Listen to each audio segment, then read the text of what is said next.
안녕하세요. 저는 경기도 수원에 살고 있는 50대 여자입니다. 2023년에는 모두에게 행복한 일들만 있으셨으면 좋겠습니다. 여러분들은 살아가면서 이렇게 항상 인사를 나누어도 사실은 삶의 무게가 가볍지만은 않다는 것을 너무도 잘 알고 계실 거라 생각해요. 저만 해도 매년 열심히 살아보자 행복한 일들이 올 거라고 상상하며 희망차게 살아왔지만 꼭 제 뜻대로만 사라지는 게 인생은 아니더라고요. 하지만 제 예상과 다른 일들로 인해 더 행복하고 더 감사하고 더 즐겁게 되는 순간들도 꽤 많았어요. 여러분들은 어떠신가요? 제 이야기에 공감이 되실지 반감이 드실지 잘 모르겠지만 인생사가 그렇다는 생각이 들어요. 여러분들에게 인생의 터닝 포인트는 언제였나요?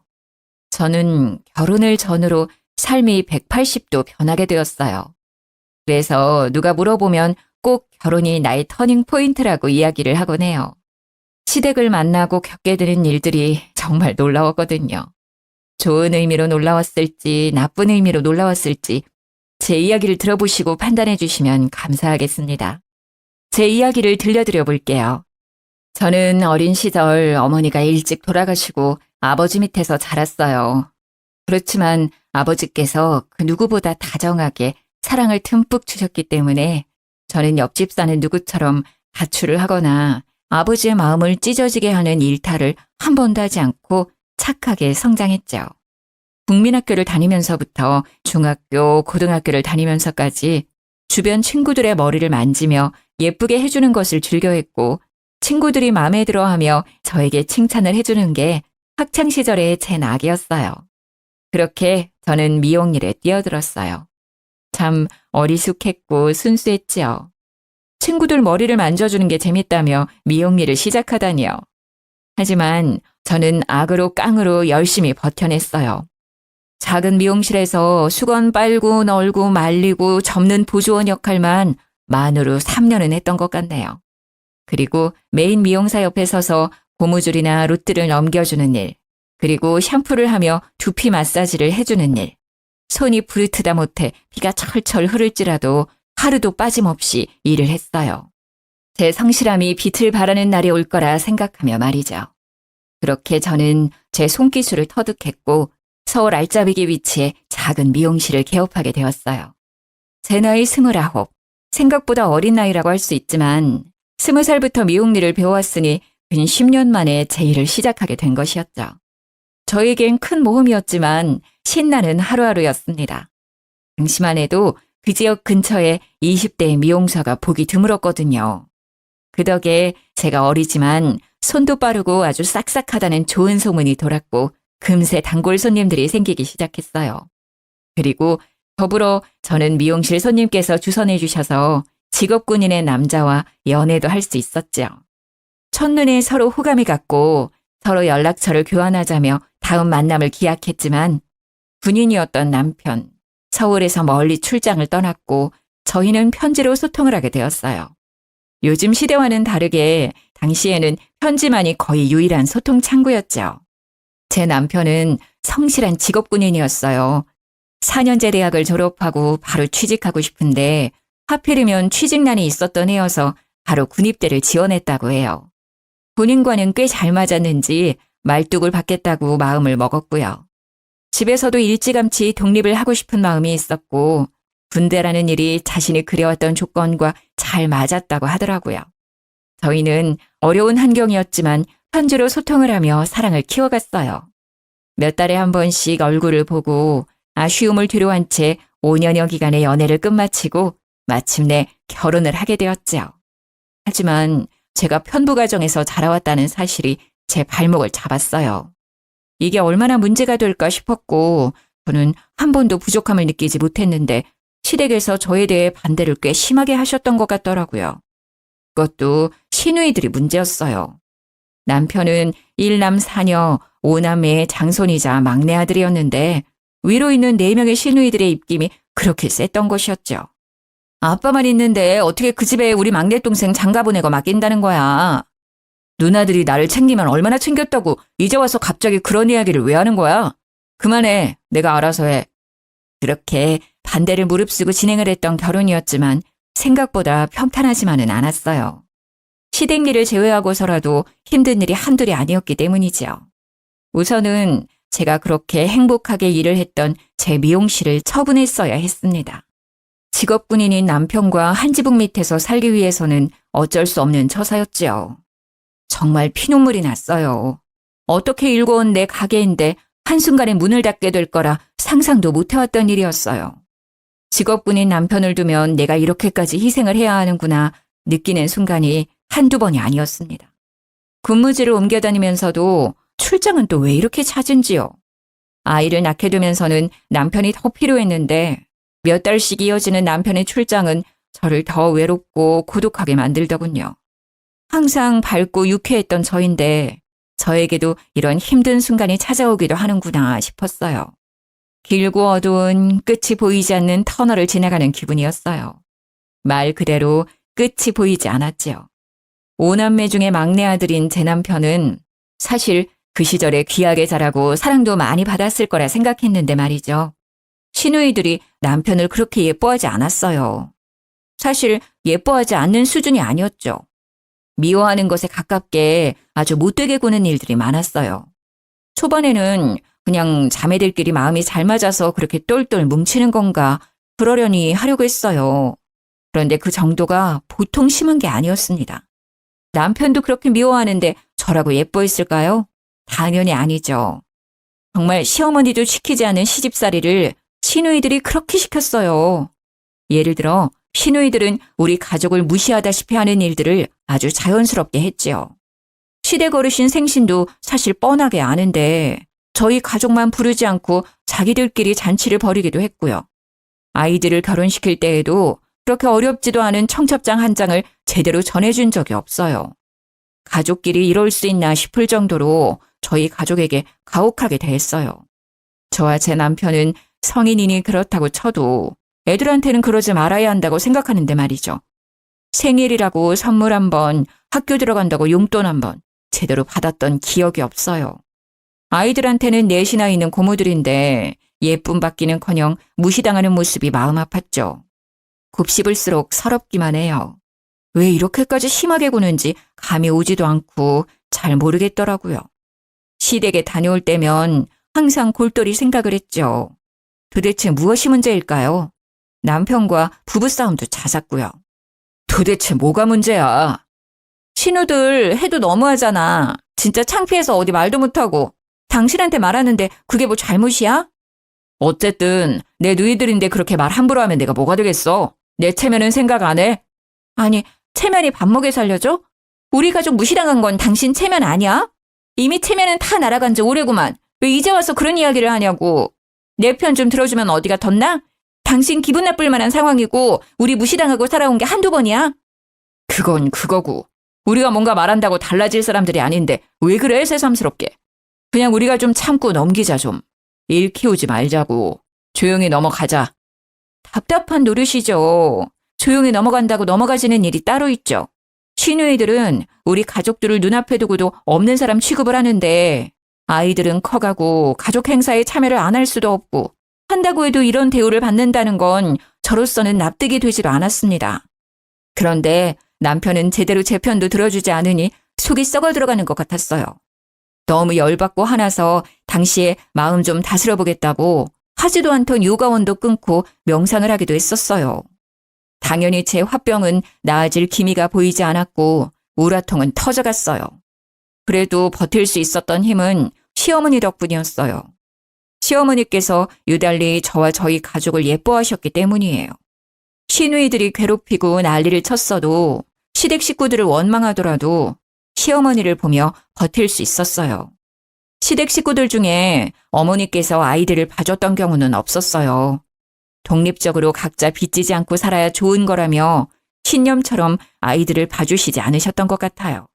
그렇지만 저희 아이들의 경우 막둥이가 낳은 새끼들이라며 저희 부부가 가장 고생이 많다며 아이들을 봐주시기도 하고 여러모로 도움을 많이 주셨어요. 그러면서도 생색 한 번 내신 적 없으시고 기분 나쁘게 무시하셨던 경우도 없었어요. 항상 점잖고 상냥하게 저희 가족을 조용히 서포트해 주셨죠. 게다가 남편이 다른 지역으로 오랫동안 출장을 가게 될 경우에는 꼭 시어머니께서 집으로 오셔서 도와주셨어요. 집이라고 해도 남편이 군인이라 작은 관사였는데요. 작은 집이지만 열심히 살림살이 꾸려서 살아간다며 예뻐해 주셨어요. 결혼한 제 친구들 중에서 누구도 시어머니 좋다고 이야기했던 경우는 없었는데 제 경우가 특이하긴 하죠. 저는 시어머니가 불편하기보다 너무 감사하고 좋았어요. 특히 저의 경우에 어머니의 부재 속에 유년 시기를 겪어와서 그런 건지 시어머니가 도와주시고 챙겨주시는 것들이 하나하나 다 좋았고 감사하더라고요. 그리고 시어머니에 대해 한 가지 사실을 덧붙이자면 말씀을 하지 않으시는 분이었어요. 말씀을 못 하시는 분이 아니었는데 과거에 실어증에 걸리게 되어서 말씀을 안 하게 되셨다고 하더라고요. 그 정확한 사연은 제가 잘 알지 못했지만 항상 마음으로 따뜻하게 느껴지는 분이었기에 저는 시어머니를 누구보다 사랑했어요. 제 어머니라고 생각했어요. 그리고 시어머니도 저를 그렇게 예뻐해 주셨어요. 딸이 넷이나 되지만 막내 아들의 며느리로 들어온 저를 가장 예뻐해 주셨고요. 별건 아닐 수 있지만 집안일로 시부모님을 뵙게 되면 꼭 저희 아이들 용돈은 빼놓지 않고 챙겨주셨고 가족들은 별로 안 좋아하지만 제가 시어머니표 만두를 참 좋아했는데 시어머니가 꼭 두세 달에 한 번씩 손만두를 빚어서 저희 집으로만 붙여주셨어요. 식당에 가게 되어도 꼭 저를 옆에 두시고 식사를 하셨는데 시누이들 눈에는 이런 모습들이 괜히 더 눈꼴 시리게 느껴졌던 것 같기도 해요. 그리고 시댁의 형편은 꽤 괜찮아서 금전적으로 부족하거나 쪼들리고 힘든 경우는 거의 없었는데요. 공무원 박봉이라며 저희 남편 군인 봉급 짜다고 꼭 생활비로 보태라고 시어머니께서 남편 몰래 용돈을 쥐어주시기도 하는 경우도 많았어요. 아유, 어머니, 이렇게 안 챙겨주셔도 괜찮아요. 매번 받기만 해서 어떻게 해요. 죄송해요. 이런 소통은 거의 손짓발짓으로 하는데 눈치가 빠른 저는 어머니의 이야기를 특히나 잘 알아차려서 좋아하셨어요. 그리고 시어머니는 제가 어머님 머리를 직접 해드리는 것을 좋아하셨어요. 염색을 하지 않으신 건강한 백발의 머리였는데 염색은 원치 않으셔서 주로 파마를 해드렸는데요. 꼬불꼬불하게 파마를 해드리는 것이 저의 역할이었어요. 파마가 잘 나오든 나오지 않든 항상 마음에 들어하시고 파마를 마치고 나서 세팅을 해드리면 꼭 머리를 연신 만지작 거리시면서 소녀처럼 거울을 자주 들여다보시곤 했어요. 고맙다는 마음은 저를 꼭 안아주는 포옹으로 표현하셨고요. 어머님, 제가 20살 때부터 계속 머리는 말아왔는데 어머님처럼 머리가 예쁘게 잘 어울리시는 분은 본 적이 없어요. 그리고 흰 백발의 머리가 어쩜 이렇게 잘 어울리실 수가 있어요? 정말 너무 고우셔요, 우리 엄마. 그런데 상상도 못했던 폭풍 같은 일이 저희 가족에게 일어나게 되었어요. 어느 날 갑자기 어떤 노년의 여자분이 저희 시댁으로 찾아왔던 것이 사건의 발단이었죠. 문 열어! 문 열라고! 여기 사람 있는 거 다 알고 찾아왔다 이 말이야! 열어서 노인네 다 죽는다! 지금 안 열면 나 진짜 쓰러진다! 사람 죽대 죽어! 죽기 전에 문 열어! 아니, 아침부터 이게 무슨 소란이냐? 어떤 놈이야, 이거? 아이고, 늙어서 모르시나? 기억을 못하는 척 하시는 건가? 나 아시잖소? 나예요. 나 꽃분이. 꽃분이 기억 못하시나? 본인을 꽃분이라고 소개하는 노인분이 시댁을 찾아왔다고 했어요. 그러고는 다짜고짜 내 아들 내놓으라고 고래고래 소리를 지르며 난리를 쳤다는 거예요. 정말 동네가 떠나가라 소리를 지르며 창피란 창피는 다 줬던 거죠. 시아버지가 상황 설명을 해주시는데 무슨 말도 안 되는 드라마인가 싶었어요. 버젓이 시어머니가 계시는 집에 들이닥쳐서 아들을 내놓아라? 집을 잘못 찾아온 게 아닐까 싶었는데 그건 제 생각이었고요. 사실 얽히고 설켜있는 사연이 있었더라고요. 본처였던 시어머니께서 아들을 낳지 못하고 딸을 넷이나 낳았는데 시댁 할머니와 할아버지의 고집이 더해진 의논 끝에 첩을 들여서 아들을 낳게 했던 상황이었더군요. 귀하게 어렵게 첩을 통해 얻은 아들 자식이 제 남편인 것이었더라고요. 서로 모르는 척 살 수 있게 하려고 돈을 꽤 많이 쥐어보냈는데 갑자기 그 돈이 떨어진 건지 노망이 난 건지 자기 아들을 되찾아오겠다며 시댁 어르신 댁에 들이닥쳤던 거였어요. 이 이야기는 시아버지를 통해 들었어요.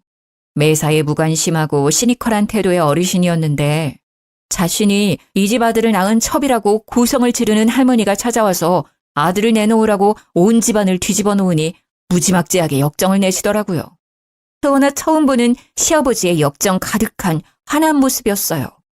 그때 그렇게 큰 돈 쥐어 보냈는데 장가보내서 귀하게 살고 있는 내 새끼를 찾기는 왜 찾아? 뭐라고? 그 쥐 코딱지만큼 돈 좀 줬다고 생색내나 본데 그걸로는 안 되지. 내가 당신 새끼 낳아줬는데 그것밖에 못 준다니. 기가 차고 어이가 없어서 찾아왔다. 돈 내놔 돈! 아니, 이 여편네가 무식하게 왜 이러는 거야? 여기에 돈이라도 맡겨놨어? 그런 것도 아니면서 왜 이렇게 볼썽사납게 굴어? 미친 거야? 노망난 거야? 노인네가? 미쳤다고? 그래, 나 미쳤어. 그니까 미친 여자가 괜히 이러겠어? 뭐 때문에 미쳤는데? 돈이라도 내놓으라고! 시아버지께서 아무리 역정을 내고 다그치고 소리를 질러도 제대로 마음 먹고 돈 뜯어 내려온 할머니를 당할 수는 없더군요. 이렇게 찾아오는 거 주거 침입죄라고 경찰 부르겠다고 강하게 나가니 그제야 끼갱하고 우선 돌아가겠다고 하더라고요. 그렇게 사건은 일단락되는 줄로 알았어요. 하지만 당장 일이야 이렇게 마무리된다 하더라도 저에게는 굉장히 혼란스럽게 느껴지더라고요. 이게 무슨 일이지? 우리 남편이 첩의 자식이었다니. 평상시에는 하지도 않았던 생각들이 고민들로 뒤죽박죽 바뀌어서 제 정신을 혼미하게 만들었고요. 이 한바탕 소동으로 저희 부부는 크게 부부싸움을 했어요. 신혼 때야 서로 맞춰간다며 기싸움하고 투닥거렸지만 이번에는 차원이 달랐죠. 제가 시누이들 때문에 힘들고 마음고생했던 것들까지 한 번에 터져서 정말 큰 다툼이 되었어요. 나를 바보 취급하고 속이고 제대로 알려주는 것도 없는데 우리가 가족이야? 그렇다고 할 수 있겠어? 그게 또 무슨 소리야. 뭘 속여? 나도 모르는 사실이었어. 나라고 그런 이야기가 기쁘고 즐거웠겠어? 우리끼리 위로하고 다독여도 부족할 판에 왜 짜증이야? 당신이 모르고 있다는 게 말이나 되는 소리야? 그리고 신우들은 이 사실을 분명히 알고 있었을 거라고. 그니까 당신이나 나나 우리 자식들이나 모서리 취급해왔던 거 아니야. 투명인간 취급하고 무시하고 깔보고.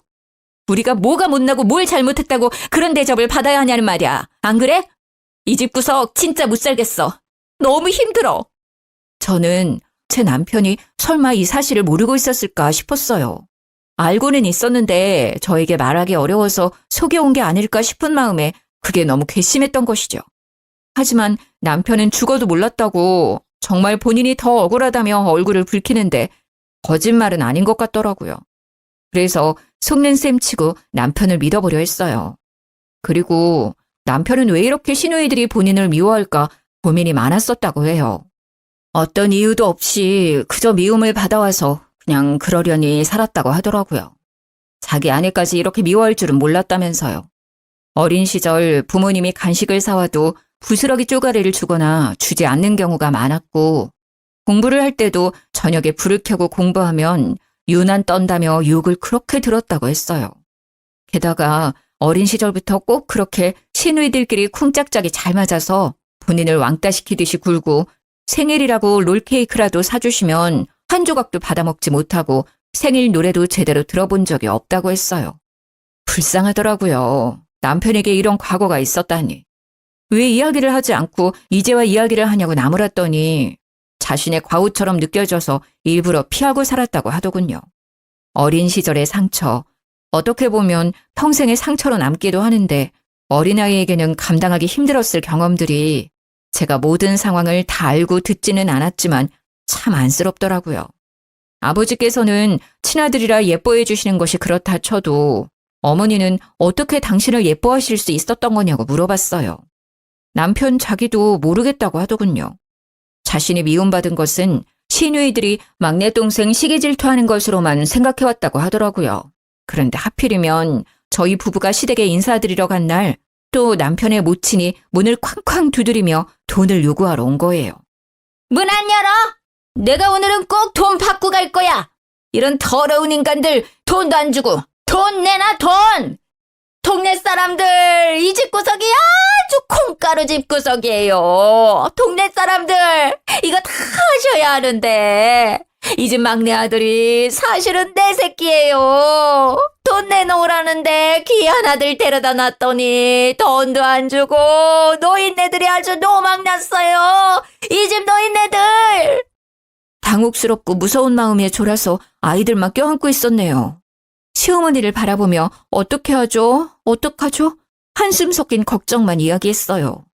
제 모습을 보던 시어머니의 눈빛이 갑자기 바뀌었어요. 그러고는 현관문을 열고 노인분을 마주했죠. 실어증이 있으셨던 어머님이 무척이나 근엄하고 또랑또랑한 목소리로 호통을 치셨어요. 당신 새끼가 도대체 여기 어디 있다는 거예요? 그때 다 버린 자식 아니었어요? 같이 키우자고 손 내밀었을 때는 거들떠도 보지 않고 그렇게도 매정하게 떠나더니만 이제 와서 돈 떨어졌다고 자기 새끼 찾는 부모가 어디 자기 새끼 낳은 부모라고 할 수 있겠어요? 알고 보니 시어머니께서도 시어머니의 어머니, 즉 시할머니와 의논을 하고 합의하에 아들을 낳기 위해 첩을 들이셨던 상황이었는데 그 첩이라는 사람이 알고 보니 완전 망나니 같은 사람이었고 따로 집을 내어줄 테니 아들을 키우라고도 부탁을 했었는데 자기는 남정네들 없이는 못 산다며 아들만 키우고는 살 수 없다고 발목 잡히기 싫다며 돈을 받고 떠났던 상황이었어요. 저희 시어머니라고 아주 신나고 달갑게만 이 상황을 받아들이신 건 아니었죠.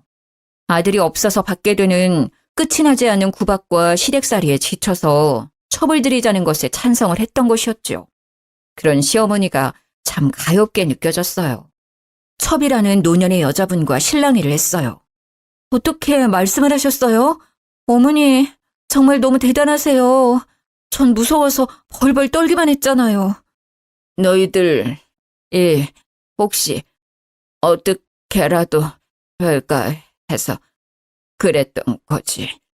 얘야, 나는 아직도 말을 하는 것이 서툴고 어렵구나. 어머니는 지금도 말이 잘 안 나오고 얼어붙고 설명하고 말을 하는 게 머리가 쭈뼛 서는 일이라고 하셨어요. 하지만 그 노인이 자식들을 해코지라도 할 수 있겠다는 생각에 강하게 말씀하셨다고 하더라고요. 사실 시어머니도 정말 무섭고 떨리는 상황이었을 텐데 실어증을 기적적으로 극복하시면서까지 저희를 보호해 주셨다는 게 정말 감동이었어요. 이후로 그 노인분은 찾아오지 않으셨어요. 아마 시아버지께서 따로 불러서 해결을 보신 것 같더라고요. 돈을 그렇게 많이 요구를 했다고 하더군요. 예전에는 조용히 뒤에서 돈을 받아갔던 상황이었는데 해도 너무하다 싶어서 아버님께서 그만하라고 말씀을 드렸다가 이 사달이 난 거였고요.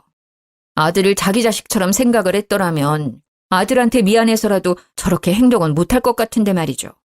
아들 자식을 볼 면목이 없지 않을까 했는데 정말 노인분은 돈만 챙겨서 조용히 사라지셨더라고요.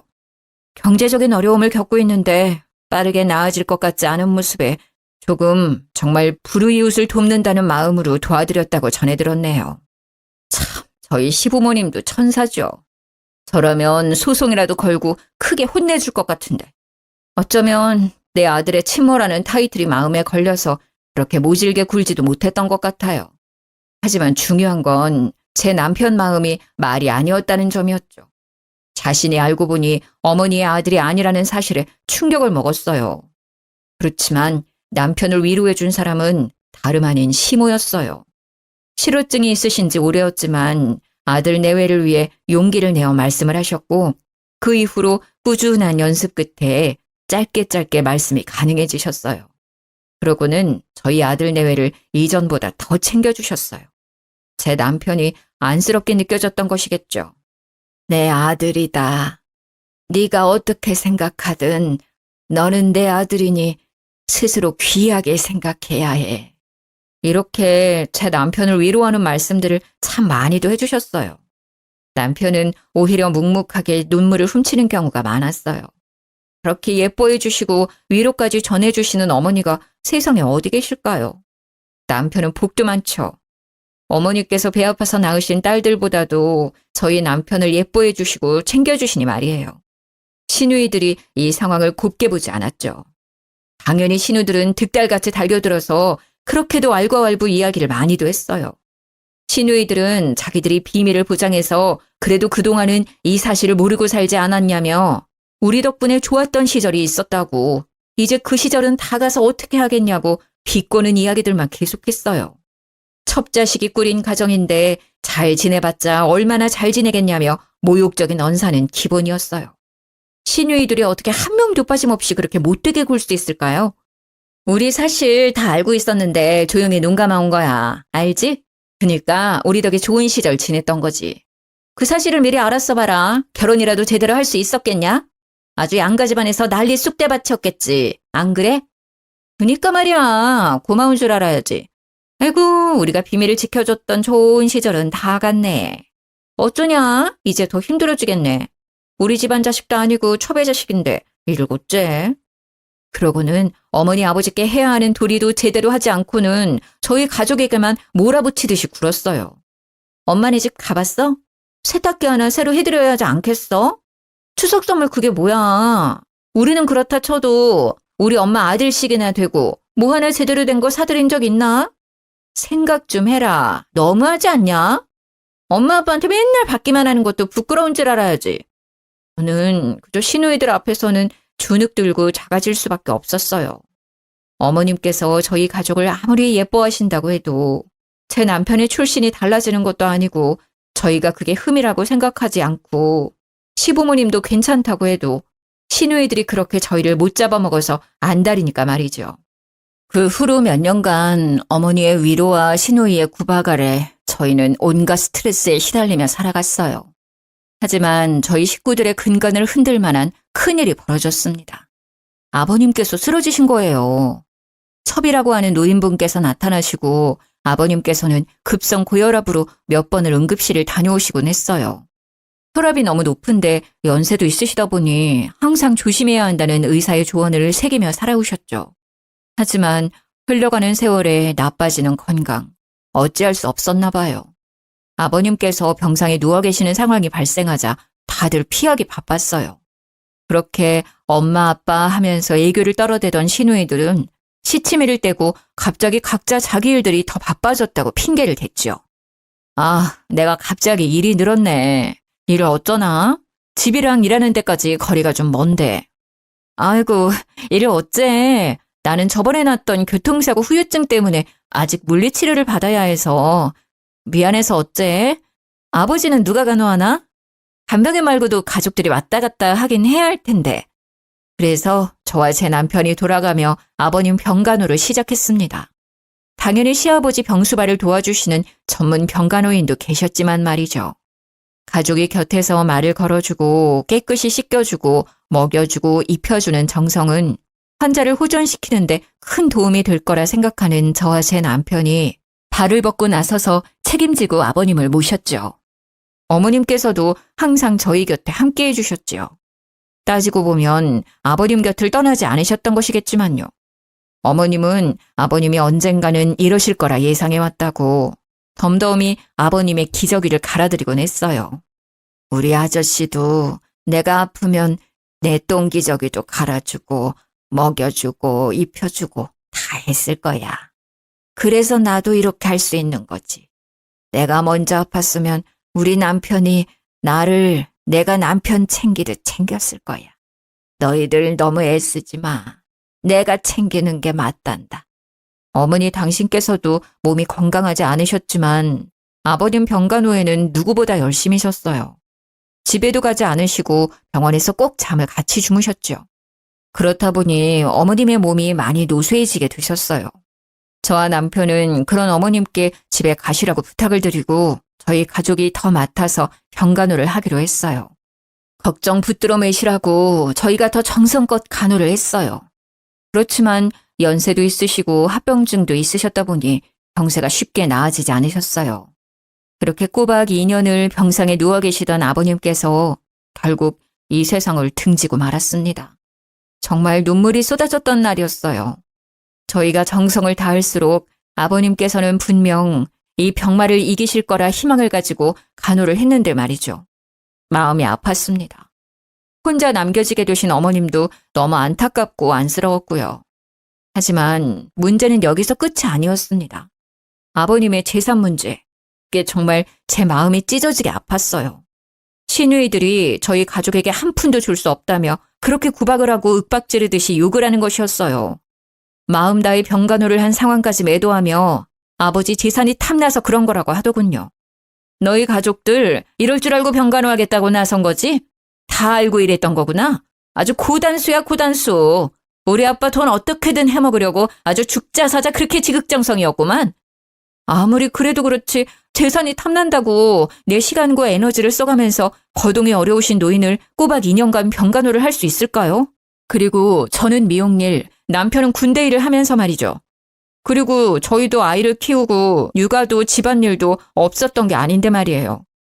저는 그냥 이 돈 더러워서 안 받고 말지 싶었는데 남편은 그게 아니었나 봐요.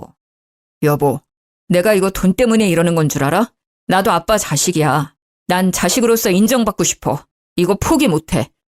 아버지의 돈이 탐난다는 것보다 아버지께 진짜 자식으로서 인정받는 길이라는 생각이 들었나 봐요. 항상 누이들의 기세에 죽어서 살아왔던 남편이 웬일인지 지지 않고 받아치며 본인이 받을 수 있는 유산에 대해 주장을 했어요. 누이들 알겠는데 나도 아버지 자식이야. 그거 분명하다고. 그래, 다들 잘나신 거 알겠는데 아버지 아프셨을 때 누가 아버지 병수발했어? 제대로 와서 아버지 화장실 가시는 거라도 도와준 적 있어? 휠체어라도 끌어서 외출 도와드린 적 있냐는 이 말이야. 아무것도 안 한 누이들이랑 곁에서 임종까지 시키면서 눈물로 병간호한 나랑 누가 더 자식 노릇했다고 생각해? 아니, 머리에 피도 안 마른 놈이 어디서 대들긴 대들어. 너희 줄 돈 없어. 여기 사인해. 사인해야 깔끔해지는 거야. 이렇게까지 말 안 하려 했는데 첩의 자식이라 상종 안 하려다 그래도 동생 대접 좀 해줬더니 기어오르네. 우리 아버지는 우리 위에 자산을 남기신 거지 첩의 자식까지 챙기시려고 자산 남기신 건 아니라고 본다. 너도 동의하지 않니? 아니, 난 동의 못해요. 절대 사인 못해. 아니면 소송 가요. 나 어쨌든 어떻게 봐도 아버지 아들로 호적상은 다 등록되어 있어. 뭐가 문제인지 나는 모르겠어. 내가 사실 더 받으면 더 받아야지. 시누이들 입김에 구박에 못 살겠는데 살아온 인생은 어떻고 불쌍한 우리 아버지 병간호 아무도 안 해주는데 나랑 내 와이프가 한 거는 누가 생각해주나? 나 포기 못해. 안 해. 그러니 돌아가요. 그렇게 제 남편은 강하게 자신의 자식으로서의 역할과 도리를 들어 자식으로 인정받기 위해 갖은 노력을 했어요. 시누이들은 끝까지 상속 포기각서를 들이밀며 사인하라고 깡패라도 불러야겠냐며 난리를 피워댔고요. 어떻게 해서든 남편을 구워 삶으려 했지만 결국 저희 남편은 그 각서에 사인하지 않고 소송으로 넘어가게 되었어요. 가족끼리 이렇게 재판장에 서게 된 상황은 마음이 무겁고 좋지 않았지만 남편이 원하는 바는 분명히 이룰 수 있었어요. 상속. 정확히 5명의 자녀 중에 1명 몫에 해당되는 재산을 받게 되었죠. 게다가 법적으로 남편에 대해 정확히 인정을 하는 모양이 되었으니 이제 더 이상 시누이들이 첩의 자식이라고 욕을 하는 일도 줄어들었네요. 남편이 첩자식이니 뭐니 욕지거리 계속하면 정말 소송 걸어버린다고 했는데 저희 남편이 한다면 하는 사람이라는 것을 알게 되었기 때문이죠. 어머님께서는 아버님께서 돌아가시고 한동안 무척 힘들어하셨어요. 마음도 공허해하셨고 챙기는 사람이 한순간 사라진다는 그 허전한 마음을 저희가 감히 헤아릴 수는 없겠지만 말이죠. 시모는 아버님께서 돌아가신 이후 점차 말수가 적어졌고 결국엔 실어증이 재발하게 되었어요. 어떻게든 치료해보려 노력을 했지만 어머님은 마음의 문을 굳게 닫으셨던 것 같아요. 아버님의 부자라는 것이 어머님께서는 정말 세상이 무너지는 것만 같으셨을 거예요. 하지만 저희 가족과 어머님의 사이는 돈독해졌어요. 말씀을 하지 않으시는 어머님이라고 해도 사랑하는 제 어머니는 맞기 때문이죠. 항상 어머니같이 살갑게 안아주시고 반겨주시고 저희 애들도 아껴주시는 유일한 혈육, 어머님이시니까요. 제가 뒤돌아서 생각해봐도 어머니 마음이 참 이해가 되더라고요. 지금 내가 의지하고 살아가는 남편이 아프고 시름시름 앓고 약해지다가 죽게 된다는 상황을 상상만 해도 눈물이 나는데 직접 이를 겪으신 어머님께서는 오죽하시겠어요? 많은 고생을 하셨던 우리 어머니. 그렇게 아버님이 돌아가신 지 1년도 되지 않아 어머님께서도 유명을 달리하시게 되었어요. 제 삶에서 가장 많이 울었던 날이었죠. 어머님께서 이 세상을 떠난 날, 저는 어머니의 얇은 손목을 붙잡고 그렇게 아이처럼 엉엉 울었습니다. 어머니, 제발 가지 마세요. 이제 더 행복하게 살아야 하지 않겠어요? 그렇게 흐느끼며 어머님을 끝까지 놓을 수가 없었네요. 신우들도 어머님, 아버님 두 분이 이렇게 허망하게 돌아가시니 머리를 어디 한 대 맞은 것처럼 조금은 달라지긴 하더라고요. 저희 가족이 얼마나 애쓰면서 두 분께 잘했는지, 그 두 분도 저희를 얼마나 아껴주셨는지를 알았으니 말이죠. 어머님께서는 특히나 저희 애들을 예뻐하셨죠. 그래서 항상 감사한 마음이었고요.